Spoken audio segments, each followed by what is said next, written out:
Bannayuganda bannange mbalamusizzaako na buli omu gy'atuusaako engalo, buli omu waali abali mu ggwanga n'abali emitala w'amayanja, kansuubire Omukama akuuma. Nze Mickey Wine erinnya limusinga okumanya, naye nga mpitibwa oba yenze Mukwaya, mutabani wa Ssentamu eyeebase Kanoni Gomba, muzzukulu wa Walakira eyeebase Bubuule, muzzukulu wa Sitere Ssentamu eyeebase Kannabulemu. Era nga ntwala omukisa guno okwetondera Obuganda ku ekyo ekibadde kitukungeetebwa ku internet, kuwa ekitiibwa Omulangira omwana w'Engoma Wasajja David, ekyaliwo abantu abamu bannakigwanyizi ne basalamu ka video nga Omulangira ali n'omukulembeze wange Robert Kyagulanyi Ssentamu, bo ne batandika okugyamu ebigambo byabwe, kubanga bba abamu omulimu gwabwe gwakutwawulayawulamu. Nze ndi musajja Muganda era njagala nnyo kabaka wange, era bwe nafuna omukisa Omulangira n'alabikirako ku mukolo gwange, nalaba nti Obuganda bwe buliwo, nalaba nga kabaka wange yaliwo era gunde ayibeene.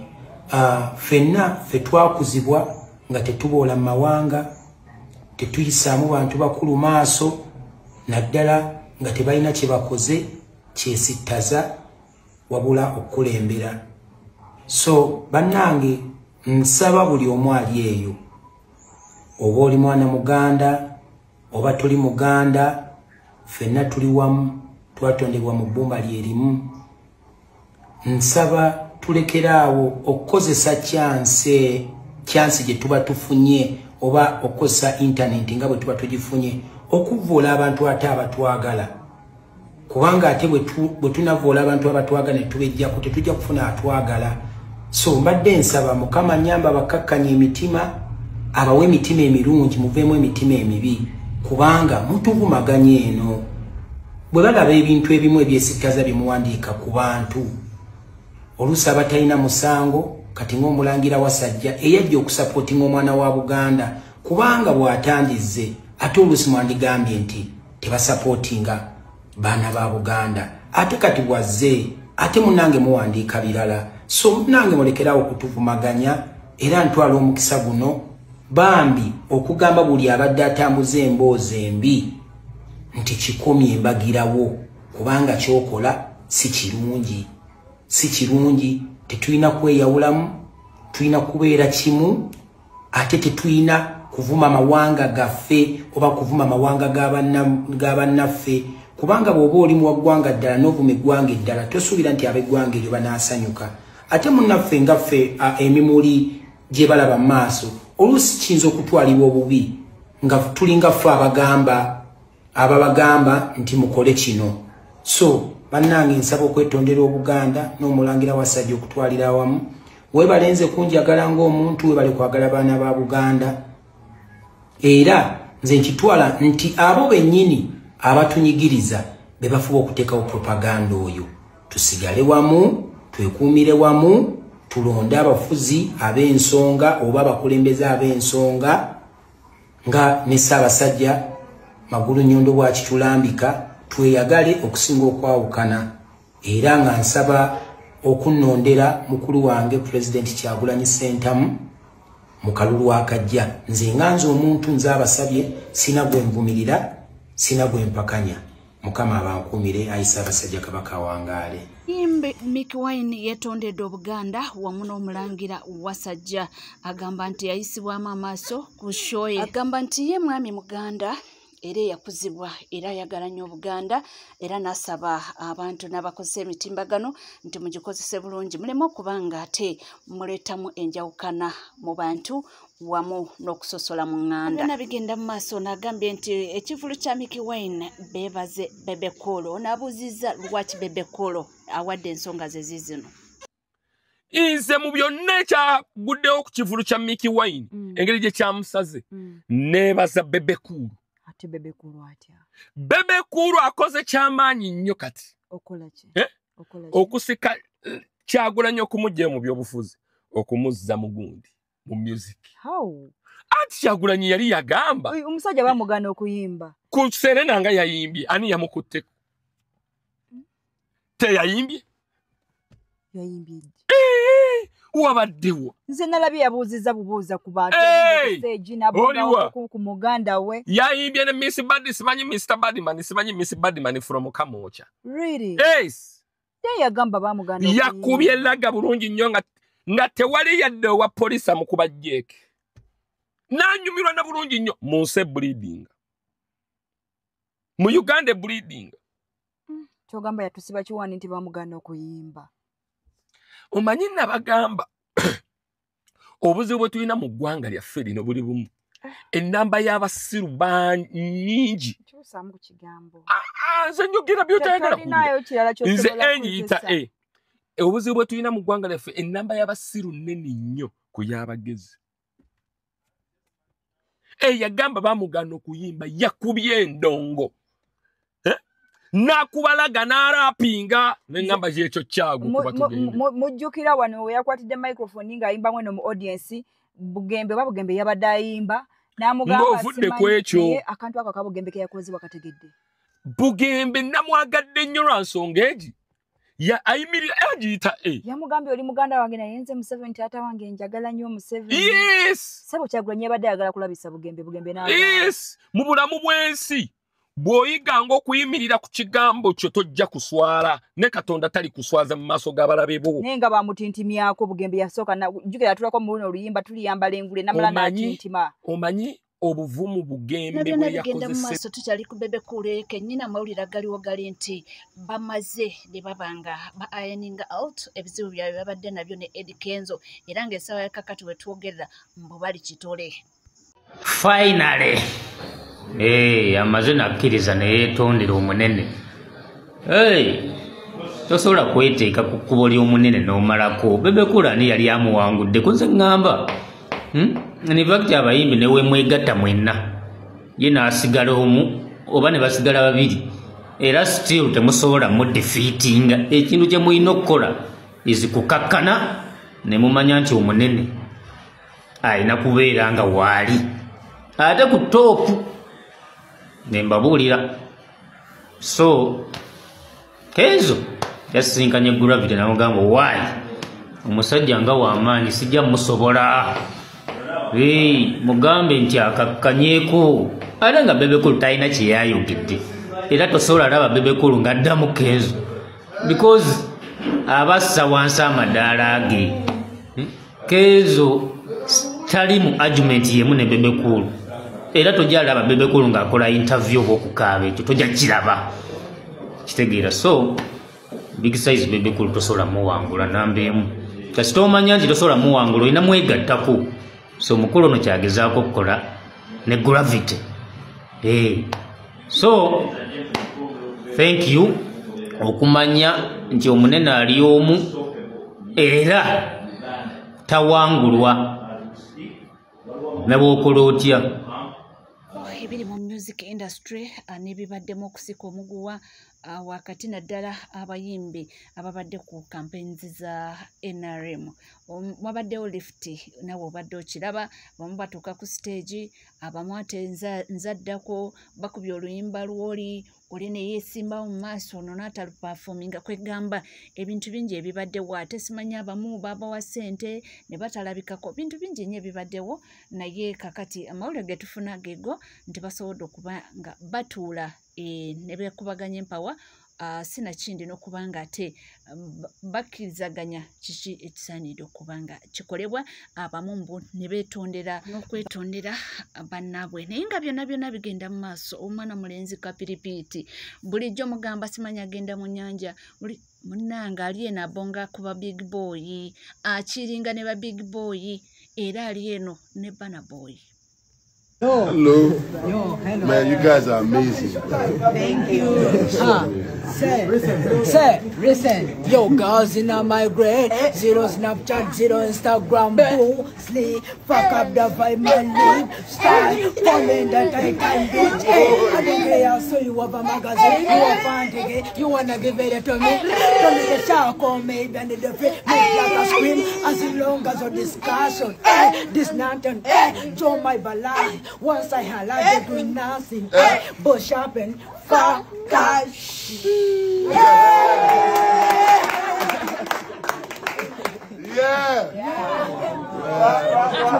Ebintu bye byatulema okutegeera era abasinga obungi tuba twebuuza yimba nyimba ki naye yakiringa ne ba Ekoni wuuyo ali mu America wuuyo alibwa atambudde naye nga weebuuza connection kye gye mutwala yeeyo amawulire gempulira mbu agenda kubanga atendinga Grammy bantu bange omwana akyali muto era twebuuzanga babagadde bona abamutambulirako esente azijjawa omwana alinamu naye weebuuza ennyimba zayimba nnyimba kyezo abamu bagamba agenda mu nnyanja abamu bagamba asimanyi bisekiso we naye nga byebyo omwana wuyo omulaba ali mu kukiringa ne Bana Boy ate agavaako Tanzania munnange si birungi mbu ku side y'omukulu Diamond Platnumz oyo nno muko waffe oyo nno mulamu waffe oyo nno tumwinamu abaana naye agaziwaayo gegano.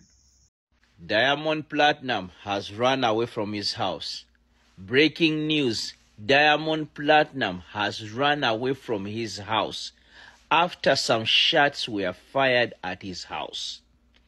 Just know that Diamond Platnumz came back into Tanzania. He's been under almost a house arrest because he's been in his house, not moving anywhere.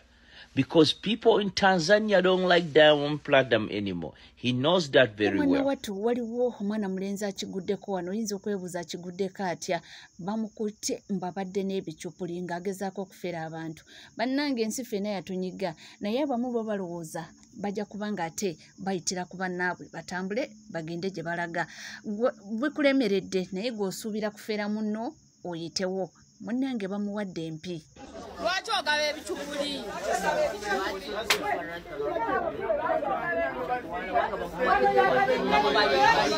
Tukoyo tuwa ebicuupuli.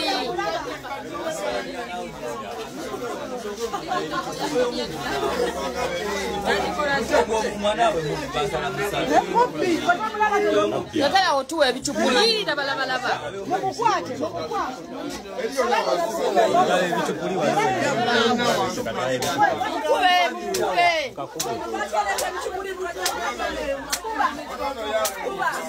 Kuba nawe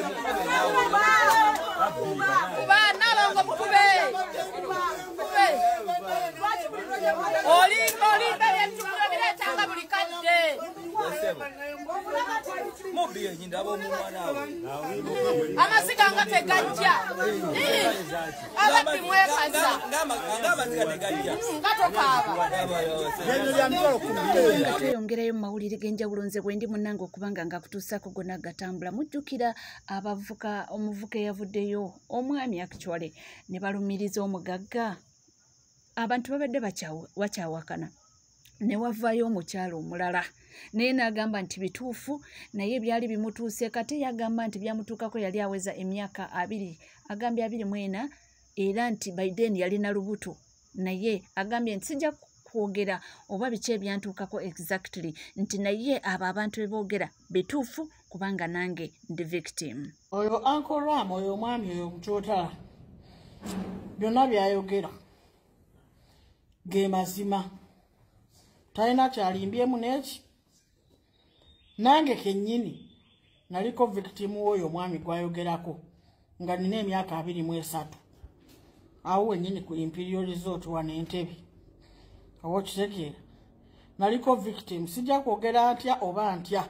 naye naliko victim ate nga nina lubuto olutali lulwe so oyo Ramu byayogera byonna wallahi hakubilla okufiira wano byonna bituufu Satono yavudde n'agamba nti bantu bange abagagga bano bakoze ebikolobero ate ndidi bakoze kubanga esente balina mu kubeera ne sente babeera connected babeera tebagambwako bupoliisi buno oba kutwala onamutwala ku police station ki esente baba bazisasulayo era otuukayo bwoti sitole mubadde muziraba mwalaba sitole zino z'abawala bano abali wa Brand White nga banyumya ebintu ebyo. Abantu bangi nnyo basanze ebizibu ku bagagga naye nga talina kyasobola kukolawo akimanyi bw'anaagenda ku poliisi omusango bajja siba ye. Owulira akimanyi nti ne bw'anaagezaako okwogera bajja tandika kuwoza mbona ayagala kubba mugagga. Era ssaawa zino byatandikiddewo omuvubuka yavuddeyo na expressinga feeling eri basisitabe Kalimu Irigi be yatuusaako gwobuliisa maanyi nga baana bato. Ebyo ebibozi nabiwulirako nga nkyali mu kuzimba. Ffe twazimbako eyo mu bakali ewa Kalimu, bizimbe bya Kalimu. Era nga agaboozi ago ganyumizibwa nti oyo Kalimu alya bwana buto bwa myaka 9, 8, 11, 12. Tulina n'omuyimbi wano w'amaanyi Serebu. Kalimu oyo yamukabasanyo oyo ng'akyali mwana muto. Naye tetujja kuvaayo kukola ki?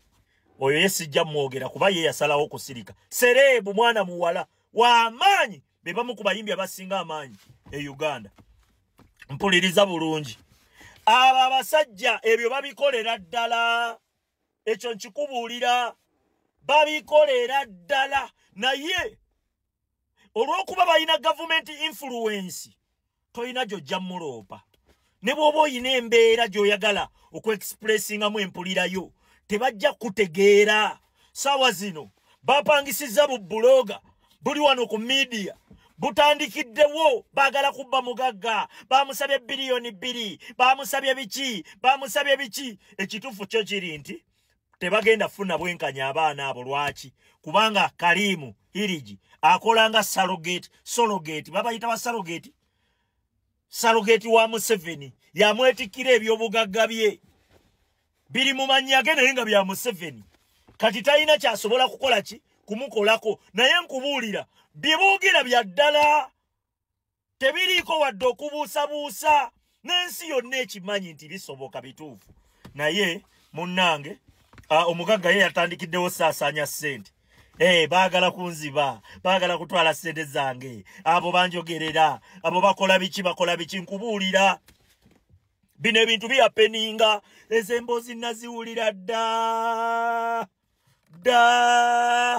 Abantu babimanyi bangi so saabo bokka bavuddeyo okwogera. Bano jasi babadde bavumu buvumu n'endaba bubuloga buli wano bwe butusumbuwa bubeera wano.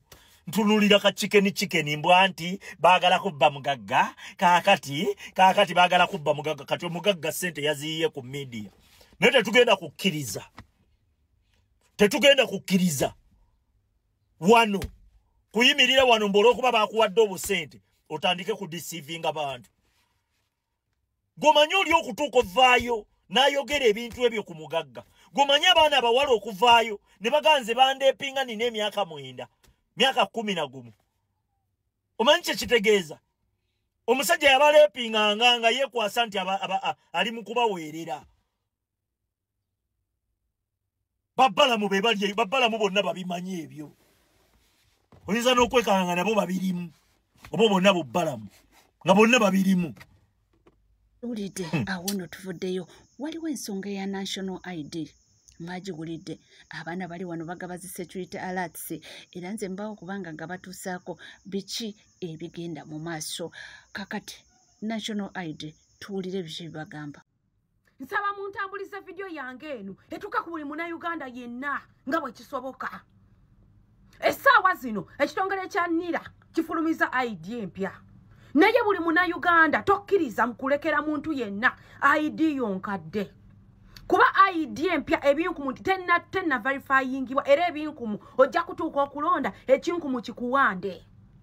Mujjukire kana akasajja kanoonya engeri yonna gye katema ku Bannayuganda obungi bw'Abannayuganda bagenda okwetaba mu kalulu. Bano abasajja banoonya engeri yonna bakendezezza atya bata Bannayuganda abagenda okulonda. Bw'otuuka ku kitongole kya NIRA okuwa ID empya enkadde togirekaayo. Kuba empya tennatandika kubeera active. temwerabira kana akasajja kasomba buli kiro kayingiza abagwira mu nsi yaffe nga balinako n'endagamuntu kwe bagenda okukozesebwa okukalonda ke kagenda okukozesa okubba obululu bw'Abannayuganda. Buli Munnayuganda aliwo oli, buli omu ategeeze munne, buli omu atambuze message etuuka ku buli muntu yenna na buli ali mu kyalo. Togikkiriza kugenda ku kitongole kya NIRA ng'ogenza okufuna ID y'empya n'obalekera ekya enkadde. Kuba empya teri verified era tesobola kukola. Agwe baba baganye. At least ID empya ogirekayo. Kana kasajja kanoonya Bannayuganda kabatemyemu batya. Kanoonya obululu kabukendeezezza batya. Buli Munnayuganda wonna w'oli, tambuza enjiri ozukuse buli omu. Buli omu asigaze endagamuntu ye enkadde kuba empya teri verified. Kuba empya ogenda kutuuka okulonda mu 2026 enkyenku mu kikuwande. Bannayuganda kana kasajja tetukawa breathing space. Tetukala nawe kagenda kwekyusiza. Kanoonya kati obungi bw'Abannayuganda kabutemyeko batya kuba bakalaba nga buli omu yakakoowa. Buli Munnayuganda bw'otuuka ku kitongole kya NIRA tebasobola kukulekera ndagamuntu yonkadde. Empya gireke eyo ogende n'enkadde. Nsaba muntambulize video bannange. Bali kubanga wekomide ku Legit TV 256 tuwerabira kubanga subscribinga, ringing that notification bell, sharing, liking ebisigadde tukomona byotovaawo.